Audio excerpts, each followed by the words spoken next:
72세 노인이 평생 모은 돈이 사라졌습니다. 그것도 아들 몰래. 그런데 더 충격적인 건 그 돈을 가져간 사람이 따로 있었다는 겁니다.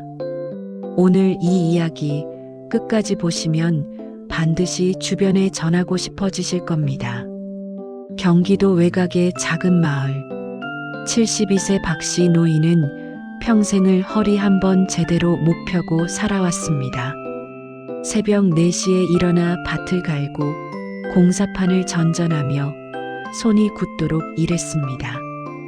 그렇게 40년 넘게 한 푼, 두 푼 모은 돈이 있었습니다. 노인은 그 돈을 단 한 사람에게 맡겼습니다. 하나밖에 없는 아들이었습니다. 아들은 도시에서 사업을 한다고 했습니다. 노인은 아무것도 묻지 않았습니다. 믿었으니까요. 피를 나눈 자식이었으니까요. 통장을 넘기던 날 노인은 아들에게 말했습니다. 이거 아버지 전 재산이다. 내가 잘 관리해라. 나중에 아프면 병원비로 쓰게. 아버지, 걱정 마세요. 제가 잘 불려드릴게요. 노인은 그 말을 믿었습니다. 그게 전부였습니다. 5년이 흘렀습니다. 노인은 무릎이 나빠져 병원을 다니기 시작했습니다. 병원비가 조금씩 늘어나자 노인은 처음으로 생각했습니다. 이제 슬슬 통장을 확인해 볼 때가 됐다고. 아들에게 연락했지만 바쁘다는 말만 돌아왔습니다.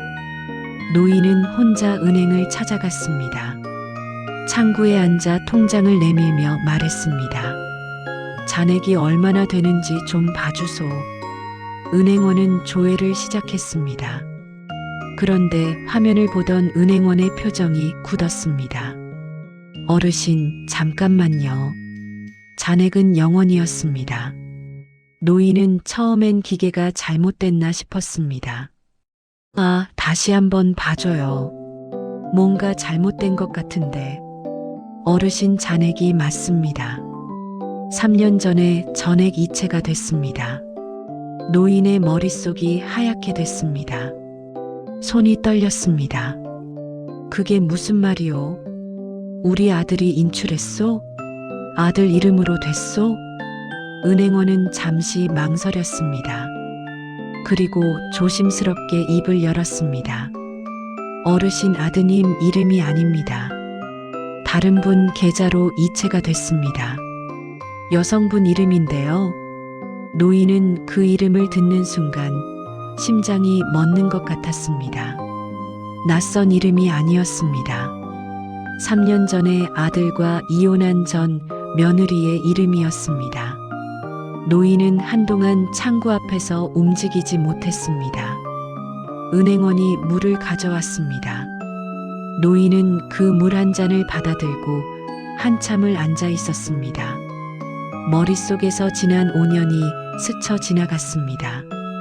아들이 바쁘다던 날들, 연락이 잘 안 되던 날들, 그리고 3년 전 아들이 이혼했다고 짧게 문자 한 통 보내던 그날. 그때 이미 돈은 사라지고 난 뒤였습니다. 노인은 아들에게 전화를 걸었습니다. 아버지, 왜요? 은행 다녀왔다. 통장에 돈이 없더라. 3년 전에 다 빠져나갔더라. 근데 아들아, 내 이름이 아니더라. 전화기 너머로 긴 침묵이 흘렀습니다. 아버지, 죄송합니다. 그게 전부였습니다. 아들은 사실을 알고 있었습니다. 전 아내가 통장 접근 권한을 갖고 있었고 이혼 직전 몰래 전액을 빼갔다는 것을. 그러면서도 아들은 3년 동안 아버지에게 한마디도 하지 못했습니다. 자존심 때문이었는지 두려움 때문이었는지 그 사이 노인은 아무것도 모른 채 아들을 믿고 있었습니다. 노인은 며칠을 알아 누웠습니다. 돈이 없어서가 아니었습니다. 그 돈에 담긴 40년이 무너진 것 같아서였습니다. 그런데 보름쯤 지났을 때였습니다. 낯선 번호로 전화가 한 통 왔습니다. 아버님, 저예요. 노인은 말없이 전화를 들고 있었습니다. 드릴 말씀이 있어서요. 제가 돈 돌려드리겠습니다. 노인은 귀를 의심했습니다. 무슨 소리요? 3년 전에 제가 잘못했습니다. 그때 저는 너무 억울하고 화가 나 있었어요. 남편한테 복수하고 싶었습니다.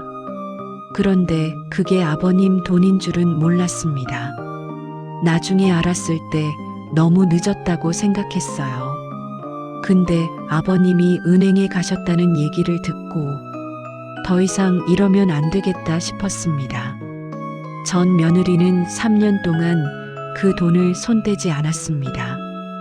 통장에 고스란히 남아 있었습니다. 그녀는 전액을 노인의 계좌로 돌려보냈습니다. 그리고 짧게 문자 한 통을 남겼습니다. 아버님, 오래 사세요. 정말 죄송합니다. 노인은 그 문자를 한참 바라봤습니다. 화가 나야 할 텐데, 원망을 해야 할 텐데, 그런데 이상하게도 눈물만 났습니다. 노인은 아들에게 전화를 했습니다. 아버지, 돈 왔다. 근데 있다. 아들아, 다음엔 아버지한테 솔직하게 말해라. 아무리 창피해도 내가 말 못하는 동안 아버지는 너를 의심했다. 그게 더 아팠다. 아들은 그 자리에서 울었다고 합니다. 사람은 살다 보면 배신을 당합니다. 가장 가까운 사람에게 상처를 받기도 합니다. 그런데 오늘 이 이야기에서 가장 기억에 남는 사람은 누굴까요? 돈을 돌려준 전 며느리일 수도 있습니다. 하지만 저는 이 한마디가 가장 마음에 남았습니다. 돈이 돌아온 것보다 내가 나를 의심하게 만든 게 더 아팠다.